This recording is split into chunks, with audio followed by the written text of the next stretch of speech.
Good evening, नमस्कार। आप सभी का नेशनल क्लासेस में स्वागत है। मैं सुरेश धर दुबे आज आप लोगों के साथ रीजनिंग की क्लास को कंटिन्यू करते हुए कैलेंडर की चर्चा करने के लिए उपस्थित हूं।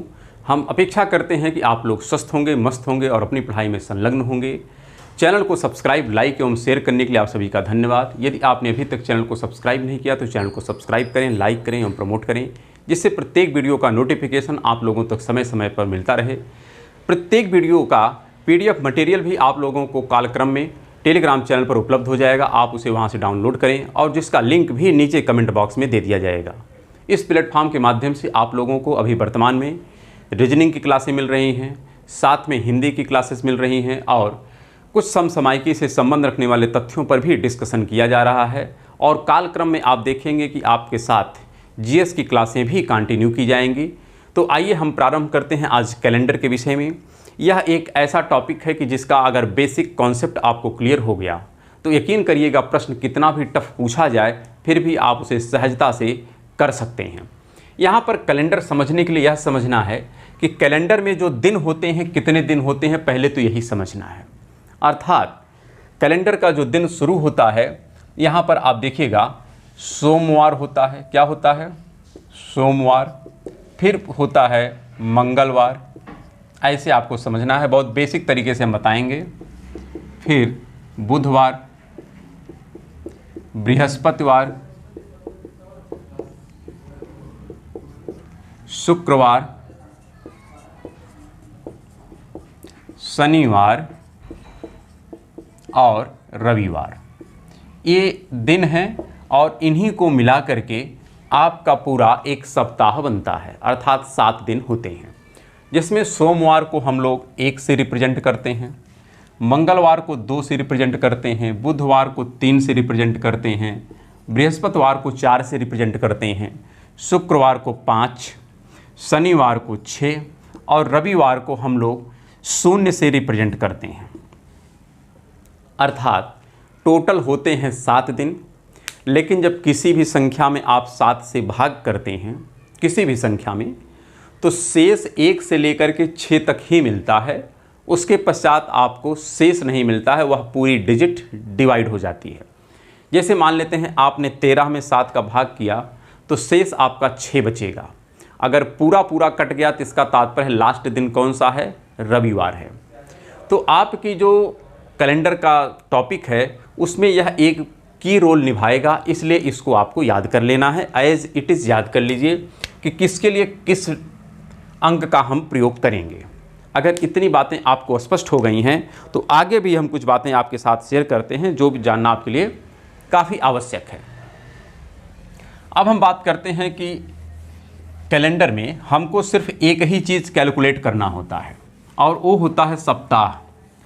सप्ताह के बाद जो हमारे ऑड डे मिलते हैं उसी ऑड डे के आधार पर हमारा कैलकुलेशन होता है। जितना भी कैलकुलेशन होगा सब सप्ताह के आधार पर ही किया जाएगा। तो आपको यह स्पष्ट होना चाहिए कि सप्ताह जो होता है 7 दिन का होता है। सप्ताह कितने का होता है? 7 दिन। सभी 7 दिनों के विषय में हमने आपके साथ साझा किया कि क्या होना चाहिए। फिर हम बात करते हैं ये सप्ताह मिल करके आपके, जैसे यहाँ पर पहले दिन था, दिन के पश्चात हमारे हो गए सप्ताह, सप्ताह के पश्चात हमारा होता है माह। अब माह में भी अगर हम डिस्कशन करें तो माह में बहुत से दिन होते हैं, बहुत से माह होते हैं, जिसमें जनवरी है, फिर फरवरी है, मार्च है, फिर अप्रैल है, मई है, जून है, जुलाई है, अगस्त है, सितंबर है, अक्टूबर है, नवंबर है और दिसंबर है। ये आपके टोटल 12 महीने हैं। तो दिन, दिन से सप्ताह, सप्ताह से महीना बनता है। तो आपको सिर्फ एक बात समझनी है, हमने स्पष्ट तरीके से यही कहा है कि हमारा जितना कैलकुलेशन किया जाएगा सब सप्ताह के आधार पर ही किया जाएगा। तो जनवरी में आपको यह स्पष्ट होना चाहिए कितने दिन होते हैं, पहले तो यह स्पष्ट हो जाए। तो अगर दिन की हम बात करें तो यहाँ पर दिन की संख्या होती है टोटल 31। 31 को अगर आप सप्ताह में कन्वर्ट करें तो आपको सप्ताह के बाद जो शेष दिन बचता है सिर्फ वही याद करना है, बाकी दिन याद करने की कोई आवश्यकता नहीं है। सिर्फ हमको क्या याद करना है, जो शेष बचा उसको याद करना है। तो 31 में अगर हम सप्ताह का कन्वर्जन करें अर्थात 7 से भाग करें तो हमारा जो शेष दिन बचेगा यह 7 चौक को 28 हो जाएगा और बचेगा 3 दिन। यहाँ पर 3 दिन बचा। इसी प्रकार जब फरवरी का आप कैलकुलेशन करें तो फरवरी 2 डेट की होती है, एक 28 की एक 29 की होती है। इसकी चर्चा हम आगे करेंगे। फिर भी अगर मान लेते हैं 28 की है या 29 की है, जो भी है कोई दिक्कत नहीं है। 28 की है तो 0 बचेगा और 29 की है तो 1 बचेगा। सिंपल सी बात है। फिर इसी प्रकार हम मार्च पे आते हैं। मार्च भी 31 दिन का है। इसको जब सप्ताह में कन्वर्ट कर देते हैं तो यहाँ पर जो बचती है वैल्यू यह 3 बचती है। इसी प्रकार जब आप अप्रैल में जाते हैं तो अप्रैल 30 का होता है, यहाँ पर 2 बचेगा। इसी प्रकार जब आप मई में जाते हैं तो मई 31 का, यहाँ पर भी 3 बचेगा। इसी प्रकार जब आप जून में जाते हैं तो जून 30 का है, यहाँ पर 2 बचता है। जुलाई 31 का है, यहाँ पर 3 बचेगा। अगस्त आप देखेंगे तो अगस्त आपका 31 का है, यहाँ पर भी 3 बचता है। सितंबर 30 का है, यहाँ पर 2 बचता है। अक्टूबर 31 का है, यहाँ पर 3 शेष बचेगा। नवंबर आपका 30 का है, इसलिए यहाँ पर 2 बचता है। और दिसंबर पुनः 31 का है, इसलिए यहाँ पर 3 शेष बचता है। ये छोटी सी बातें हैं जो हमको समझना चाहिए, और यदि हम समझ रहे हैं तो यकीन करिएगा शुरू में आपको जो आज हम 40 मिनट 45 मिनट का डिस्कशन करेंगे थोड़ा सा हो सकता है आपको ऑड लगे, लेकिन यकीन करिएगा यदि आपने एक बार ईमानदारी पूर्वक इस कॉन्सेप्ट को समझ लिया तो 100% कैलेंडर से संबंधित कभी भी जीवन में कोई प्रश्न आएगा आप गलत नहीं करेंगे, ये हमारा वादा है। बस आप एक बार सहज भाव से कॉन्सेप्ट को समझ लीजिए। जो हम बताने का प्रयास कर रहे हैं उसको आप बस सहज भाव से समझिए। कोई यहाँ पर हम आपको बहुत ज़्यादा रॉकेट साइंस नहीं बता रहे हैं, बहुत सिंपल सी बात बता रहे हैं। और हम अपेक्षा करते हैं कि प्रत्येक बच्चा इस बात को समझता भी है कि जनवरी कितने दिन का होता है, फरवरी कितने दिन का होता है। तो ये सब बातें आपको स्पष्ट हो गई होंगी। अब इसके बाद हम आगे बढ़ते हैं। देखिए हमारा सिर्फ एक ही उद्देश्य है कि हमको सब कुछ को सप्ताह में कन्वर्ट कर देना है और जो बचा शेष उसी शेष का हमारा यहाँ पर कैलकुलेशन किया जाएगा। तो यहाँ पर सबसे पहले हमको दिन के विषय में जानकारी प्राप्त हुई, फिर सप्ताह के विषय में जानकारी प्राप्त हुई, फिर माह के विषय में जानकारी प्राप्त हुई जिसमें 12 महीने हैं। इसी के पश्चात हमारा आता है वर्ष यानी साल। अगर हम साल की बात करें तो साल कितने दिन का होता है, ये होता है 365 दिन या 366 दिन। 2 आपका यहाँ पर मतलब होता है कैलकुलेशन, या तो साल 365 का कहलाएगा या तो साल 366 का कहलाएगा। यह डिफरेंस क्यों है, इस डिफरेंस का उत्तरदायित्व किसको जाता है? इसका उत्तरदायित्व जाता है, एक होता है साधारण वर्ष, क्या होता है साधारण वर्ष, और एक होता है लीप वर्ष। क्या होता है? लीप वर्ष। तो साधारण वर्ष जो है यह 365 दिन का होता है, जो लीप वर्ष होता है वह 366 दिन का होता है। स्पष्ट? लीप वर्ष हम किसे कहते हैं यह भी स्पष्ट होना चाहिए। साधारण वर्ष की यह विशेषता है कि यहाँ की जो फरवरी है, क्या जो फरवरी है यह कितने दिन की होती है? यह 28 दिन की होती है, अर्थात यह 28 दिन की है। ठीक है। लीप वर्ष में क्या खासियत है कि लीप वर्ष की जो फरवरी होती है यह 29 दिन की होती है। कितनी होती है? 29 दिन की होती है। लेकिन यहाँ पर लीप वर्ष हम किसे कहते हैं यह हमको स्पष्ट होना चाहिए। लीप वर्ष की कुछ शर्तें हैं, यह शर्त जब फुलफिल होती है तो उसको हम कहते हैं लीप वर्ष। क्योंकि यहाँ पर काफ़ी बच्चे इसी दुविधा में रहते हैं कि लीप वर्ष हम उसे कहते हैं जो 4 से डिवाइड हो जाए। ये बातें तो कुछ हद तक ठीक हैं, लेकिन पूरी तरीके से ठीक है यह बात उचित नहीं है। क्योंकि यहाँ पर कुछ आपको दुविधा हो सकती है कि जो लीप वर्ष है वह पूरी तरीके से 4 से डिवाइड हो, ऐसा ही नहीं है। इसके साथ कुछ बातें और है जो हमको समझना चाहिए। 1 मिनट थोड़ा सा हम होल्ड कर रहे हैं। चलिए, तो यहाँ पर हम बात कर रहे हैं कि लीप वर्ष का जो कंडीशन है क्या है। एक तो शर्त है कि 4 से विभाजित हो। क्या हो? 4 से विभाजित हो। ये मुख्य शर्त है। और क्या शर्त है? साथ में यहां पर एक शर्त और है कि जब शताब्दी वर्ष होगा, कौन सा वर्ष होगा? शताब्दी वर्ष होगा, शताब्दी वर्ष है तो उसे 400 से विभाजित होना चाहिए। किससे? 400 से विभाजित होना चाहिए। ये दो शर्त है। अगर दोनों शर्त पूरा कर रहा है तो स्पष्ट रखिएगा वह लीप वर्ष कहलाएगा। सिंपल सी कंडीशन है कि 4 से विभाजित होना चाहिए, ऐसा हम लोग जानते हैं और ये सही भी है, कहीं से गलत नहीं है। अर्थात अगर हम बात करें कि जैसे सन 4, जैसे अगर बात करें कि जब से हमारा यह ईस्वी शुरू हुआ है तो पहला वर्ष, दूसरा वर्ष, तीसरा वर्ष, चौथा वर्ष, तो जो शुरू का चौथा वर्ष रहा होगा वो लीप वर्ष रहा होगा। इसी प्रकार 8वां वर्ष भी लीप वर्ष रहा होगा, 12वां वर्ष भी लीप वर्ष रहा होगा, 16वां वर्ष भी लीप वर्ष रहा होगा, 20वां वर्ष भी लीप वर्ष रहा होगा, ऐसा ही रहा होगा। और वे सब वर्ष 4 से विभाजित हो रहे हैं। तो सिंपल सी बात है कि जो 4 से विभाजित हो रहे हैं उसे हम लीप वर्ष कह देते हैं। लेकिन अगर यह शताब्दी का केस आ गया तो शताब्दी के केस में जो शर्त होती है वह 4 नहीं मैटर करती है, बल्कि वहाँ पर हम किससे विभाजित करते हैं? 400 से विभाजित होना चाहिए। अर्थात अगर हम बात करें कि सन 100, तो सन 100 एक दृष्टिकोण से आप देख सकते हैं कि वह 4 से तो विभाजित है, लेकिन फिर भी वह लीप वर्ष नहीं कहलाएगा। क्यों? क्योंकि शताब्दी का केस हो गया, और जब शताब्दी का केस है तो उसकी शर्त क्या है? 400 से विभाजित होना चाहिए।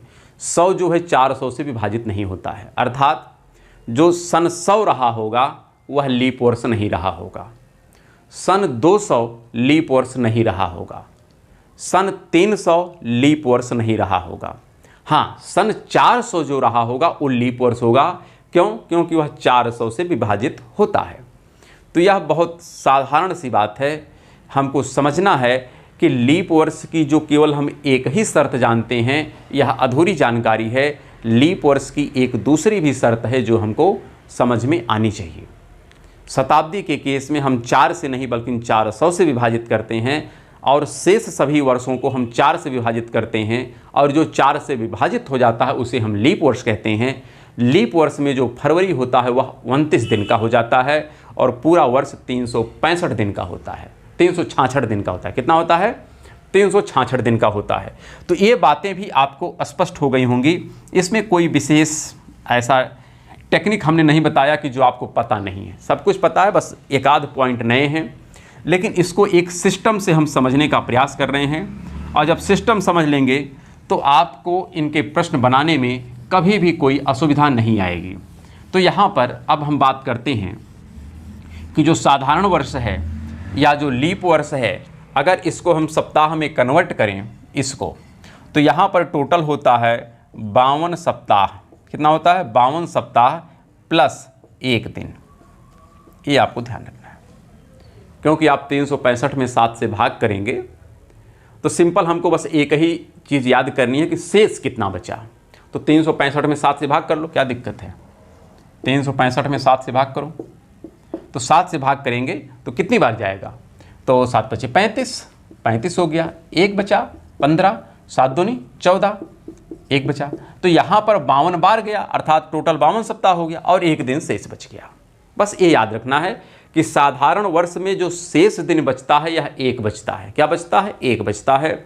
और अगर यही लीप वर्ष है तो कितना दिन शेष बचेगा? यहाँ पर 366 में 7 से भाग कर देंगे, और ये हो जाएगा 52 सप्ताह प्लस 2 दिन। तो यहाँ पर शेष दिन कितने हैं? 2 हैं, और यहाँ पर शेष दिन कितना है? 1 है। बस ये 2 तथ्य हमको याद रखना है, बाकी चीज़ें भूल जाएं। और भूलेंगे भी कैसे? अरे बचपन से आप पढ़ते आ रहे हैं, बचपन से ये सब बातें आप सुनते आ रहे हैं, तो फिर भूलेगा कैसा? ये सब भूलने की बातें नहीं हैं। हाँ, जो भूलने वाली बातें हैं वो भूल जाएं, कोई बात नहीं, लेकिन इसको भूल जाएं अच्छी बात नहीं है। तो खैर, ये बातें हो गई जो हमको पहले बेसिक तौर पर समझना था। अब हम आते हैं अपने थोड़ा सा लेवल आगे बढ़ाते हैं, और जब आगे बढ़ाएंगे तो वहाँ पर थोड़ा सा आपको कंसंट्रेट करना है अपने आप को और थोड़ा सा वहाँ पर सीरियसनेस आप दिखाइए, मेच्योरिटी दिखाइए और समझने का प्रयास करिए जो अब हम बताने जा रहे हैं। यहाँ तक बातें बहुत सहज तरीके से हमने बताया है और बहुत सहज भी है, कोई यहाँ पर बहुत टेक्निकल चीज़ें भी नहीं है कि जो आपको समझ में ना आए। अब बात करते हैं हम कि जो प्रथम शताब्दी रही है, कौन सी? प्रथम शताब्दी। अब समझिएगा, प्रथम शताब्दी, प्रथम शताब्दी का तात्पर्य है कि सन 0001 पहला वर्ष शुरुआत हो रही है से लेकर के जब यह चलता है, शताब्दी चूंकि पहली है तो यह 100 तक चलेगा। कहाँ तक चलेगा? 100 तक। तो मतलब ऐसे ये प्रथम 100 वर्ष का कैलेंडर है। प्रथम मतलब सन 1 से शुरू हुआ और सन 100 तक को कहते हैं प्रथम शताब्दी। ठीक है, कोई दिक्कत नहीं है। तो ये आपको स्पष्ट, हम ये 4 डिजिट क्यों लिखे? क्योंकि आप 2000 के आदी हो चुके हैं ना, कि 2002, 2004, 2005। तो उसी प्रकार हम सन 1 की बात कर रहे हैं। सन 1 से लेकर के सन 100 तक का जो टाइम फ्रेम होता है, इसको कहते हैं प्रथम शताब्दी, पहली शताब्दी। यह पहली शताब्दी 100 वर्षों की है। कितने वर्षों की है? 100 वर्षों की है। ये बात तो आपको समझ में आ रही होगी। और अब ये भी समझ में आ गया होगा कि यह 100 वर्ष जो आपके सामने है, अर्थात ये 100 वर्ष है। इन 100 वर्षों में आपको कुछ वर्ष ऐसे मिले होंगे जो लीप वर्ष होंगे और कुछ वर्ष ऐसे भी मिले होंगे जो साधारण होंगे। तो आपसे ही अगर हम पूछें कि जो साधारण वर्ष था, कौन सा वर्ष था? साधारण वर्ष था, यह कितना होगा और जो लीप वर्ष होंगे ये कितने होंगे इस पर्टिकुलर 100 वर्षों में? तो जो 4 से कट रहे हैं सब लीप वर्ष हैं, अर्थात सन 4, सन 8, सन 12 ऐसे। लेकिन आप ऐसे कैलकुलेट करते करते 96 तक जाएंगे, 100 को लीप वर्ष नहीं मानेंगे। आप स्पष्ट रखिएगा, क्योंकि अभी अभी हमने कहा कि 100, 200, 300 लीप वर्ष नहीं होता है। ठीक है ना बात? तो इसका तात्पर्य है आपके लीप वर्ष जो मिलेंगे ये 25 के बजाय 24 मिलेंगे। काफ़ी बच्चे इसमें कंफ्यूज हो सकते हैं कि सर 25 क्यों नहीं? क्योंकि 100 भी लीप हो सकता है। 100 लीप नहीं है, 100 स्पष्ट रखिएगा कि वह साधारण वर्ष है। कैसा वर्ष है? साधारण वर्ष है। इसका तात्पर्य है इस पर्टिकुलर 100 वर्षों में प्रथम शताब्दी में जो लीप वर्ष की संख्या मिलेगी यह केवल 24 मिलेंगे। कितने लीप वर्ष मिलेंगे? 24। कितने साधारण वर्ष मिलेंगे अगर हम इसकी बात करें तो साधारण वर्ष आपके मिलेंगे 76। 76 और 24 मिला दोगे टोटल 100 वर्ष हो गया। बात समझ गए हैं? कोई बहुत दिक्कत की बात नहीं है। फिर हम बात करते हैं कि चूंकि साधारण वर्ष जो होता है इसमें शेष दिन कितना होता है। अभी अभी हमने डिस्कस किया था कि जो साधारण वर्ष होते हैं 365 दिन के होते हैं और प्रत्येक वर्ष में 1 दिन बचता है। सिंपल सी बात है। तो इसका तात्पर्य है यहाँ पर जो 76 साधारण वर्ष हैं सब में जो शेष दिन बचा था 1 बचा था। लेकिन जो लीप वर्ष था इसमें प्रत्येक वर्ष में कितना शेष बचता था? तो 2 बचता था। कितना बचता था? 2 बचता था। अर्थात यहाँ पर कितना दिन बच गया आपके पास? तो यहाँ पर बच गया टोटल 76। कितना बच गया? 76। और यहाँ पर कितना बच गया? 48। ये 48 दिन हो गया। तो इस प्रकार से हम देखो, हमने आपको सिंपल कहा सबको हम सप्ताह में कन्वर्ट करेंगे। सिंपल जो शेष बचेगा सिर्फ उसी को हम फाइंड आउट करने का प्रयास कर रहे हैं, बाकी कुछ नहीं हम कर रहे हैं। बस एक ही उद्देश्य है कि सबको हम सप्ताह में कन्वर्ट कर रहे हैं। अर्थात जैसे हमने पूरे साल को सप्ताह में कन्वर्ट कर दिया और कहा 1 दिन बचा या 2 दिन बचा, उसी प्रकार मैं उद्देश्य ये रखा हूँ कि पूरे शताब्दी को कन्वर्ट कर दूंगा सप्ताह में और सिर्फ लास्ट में यह फाइंड आउट करके आपको बता दूंगा कि इस शताब्दी के अंत में कितना दिन शेष बचा। और उद्देश्य वही हमारा है कि साधारण वर्ष में प्रत्येक वर्ष में चूंकि 1 दिन बचा है तो टोटल 76 दिन यहाँ पर बच गया और यहाँ पर प्रत्येक वर्ष में 2 दिन बचा तो यहाँ पर 48 दिन बच गया। और इस प्रकार से अगर इनको पुनः आप सप्ताह में कन्वर्ट कर दें, पुनः कन्वर्ट कर दें, तो एक उपाय ये है कि दोनों को जोड़ करके फिर सप्ताह में कन्वर्ट करें और दूसरा उपाय है कि इनको यहीं पर सप्ताह में कन्वर्ट करके शेष दिन काउंट कर लो। जैसी आपकी इच्छा करे, दोनों रिजल्ट सेम आएंगे। हम दोनों तरह से करके आपका कैलकुलेशन कर देते हैं। मान के चलते हैं 76 और प्लस 48, यही है ना। हम इसको पहला काम तो यही करते हैं कि जोड़ करके शेष निकाल देते हैं।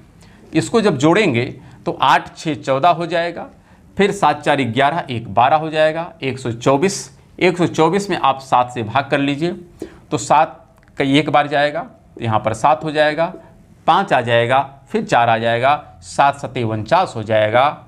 यहाँ पर आपका जो बचेगा 5 बचेगा। क्या बचेगा? 5। अर्थात पूरे शताब्दी में कितना दिन शेष बचा? केवल 5 दिन शेष बचा। शेष सभी जो थे ये सप्ताह में कन्वर्ट हो गए। किस में कन्वर्ट हो गए? सप्ताह में कन्वर्ट हो गए। इसको दूसरे ढंग से कैसे निकाल सकते हैं इसको देख लेते हैं पुनः हम।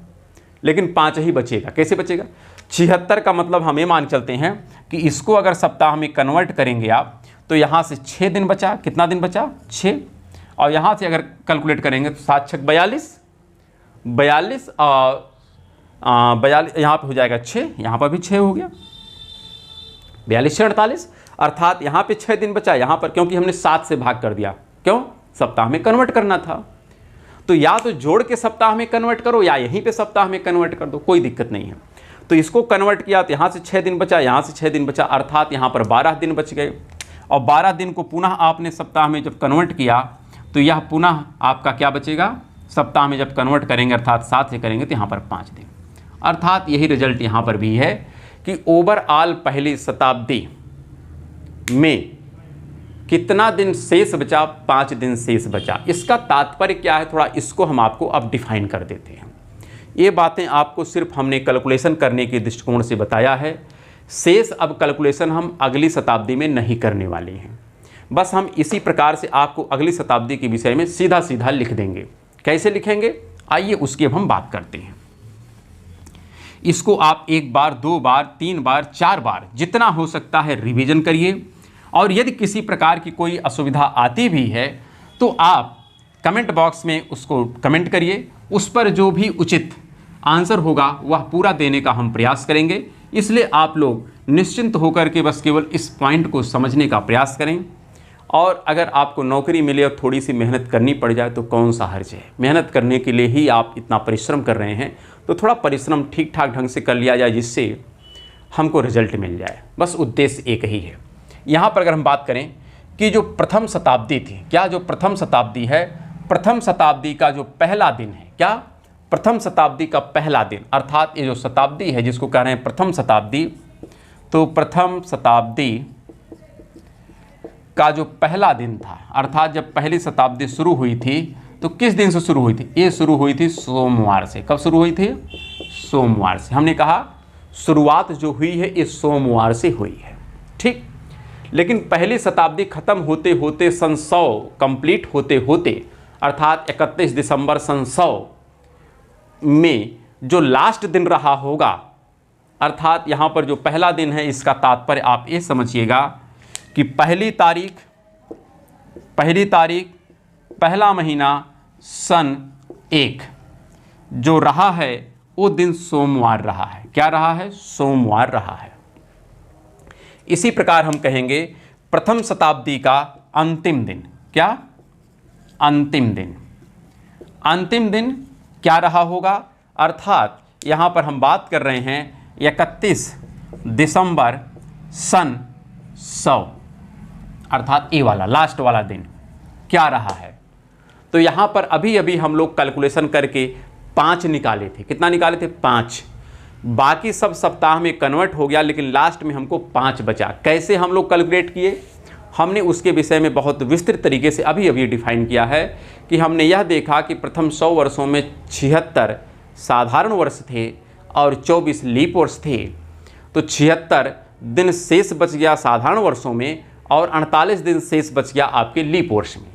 अर्थात टोटल 124 कितना, अब जो भी था हम याद नहीं आ रहा है, जितना भी था, तो 5 हमने कैलकुलेट किया कि शेष कितना बचा था? 5 बचा था। अर्थात यहाँ पर 5 बचा है शेष। क्या बचा है? 5। और 5 का तात्पर्य शुरू में हमने लिखा था अभी कि 5 किसको इंडिकेट करता है?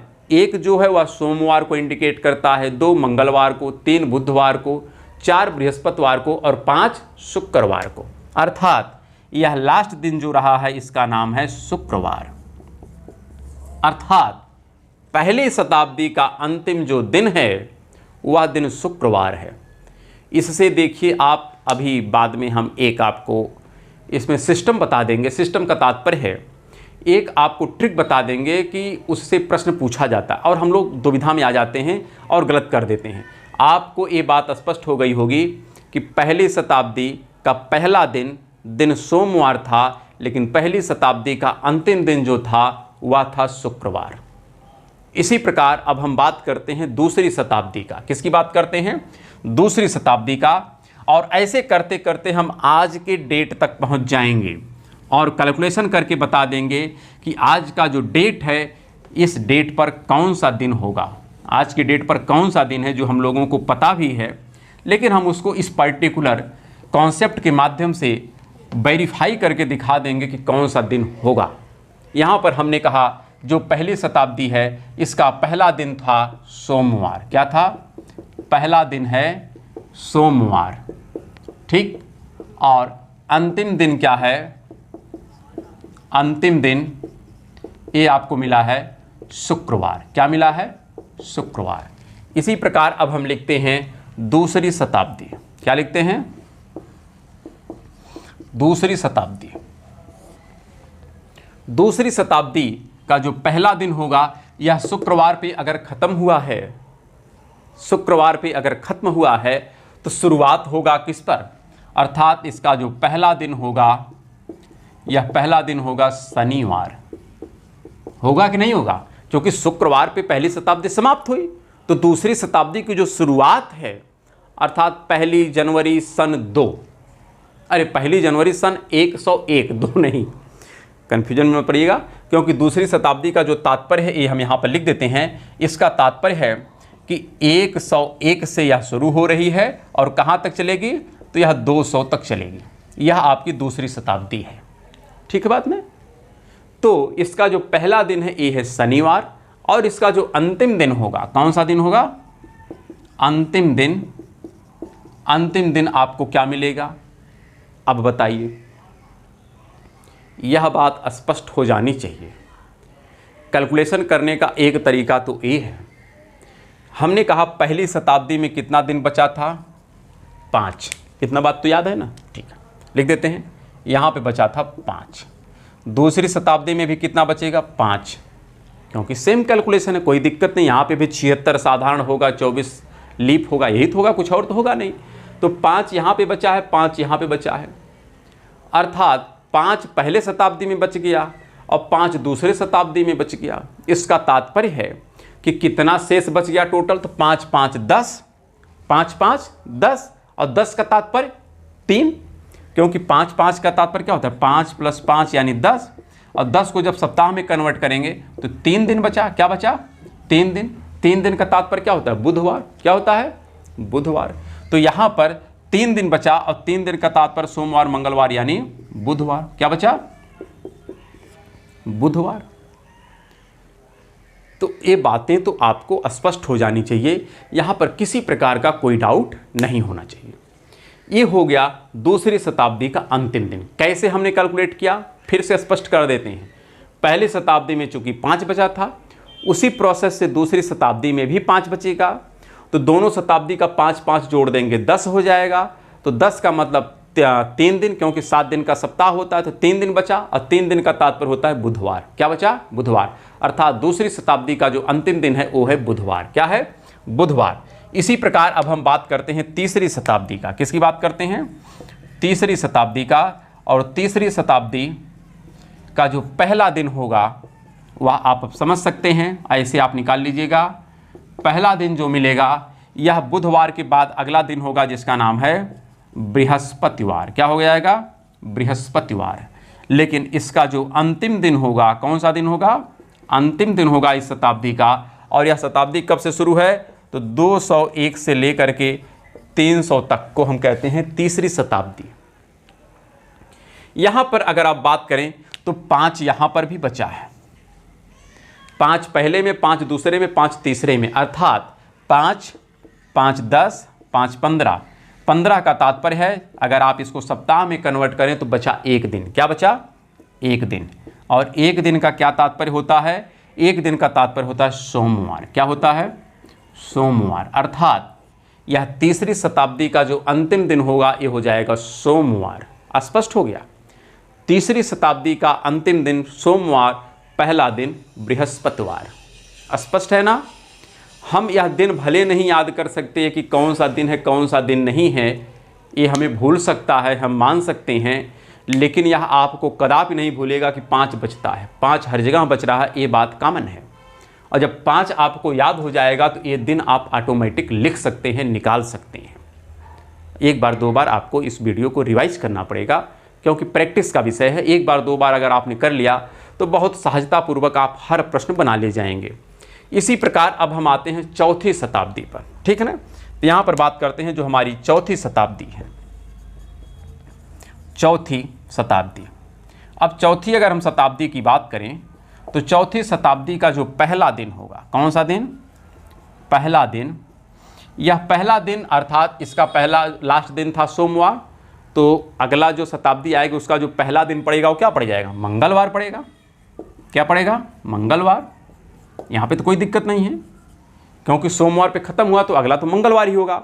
इसी प्रकार अगर हम अंतिम दिन की बात करें, किसकी बात करें? अंतिम दिन की। तो अब यहाँ पर आप बताइए अंतिम दिन क्या होगा। हमने कहा पहली शताब्दी के अंत में 5 बचा, दूसरी शताब्दी के अंत में भी 5 बचा, तीसरी के अंत में भी 5 बचा। तो क्या चौथी के अंत में भी 5 ही बचेगा कि कुछ और बचेगा? कुछ और बचेगा। क्यों बचेगा? क्योंकि यह 301 से प्रारंभ होती है और 400 पे ख़त्म हो रही है।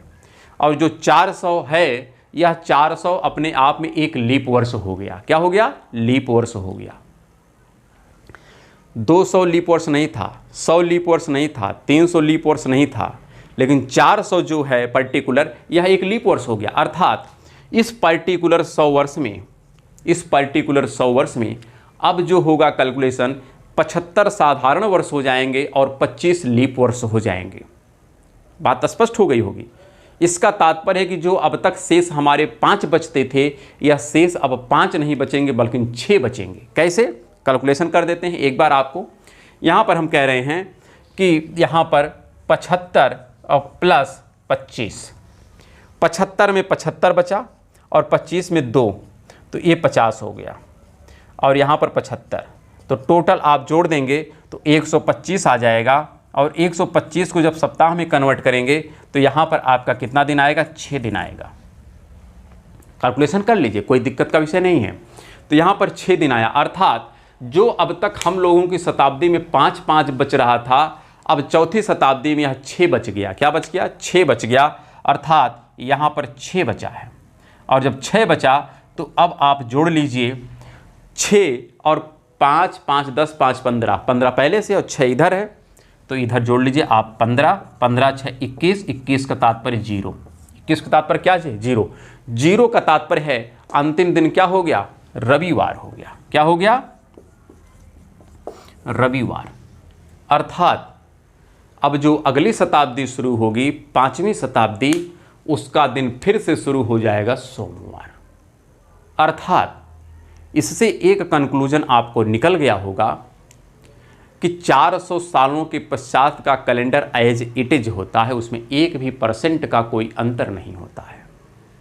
अर्थात जो पहली तारीख, पहला महीना सन 1 का रहा होगा, वही सेम दिन पहली तारीख, पहला महीना सन 401 का होगा।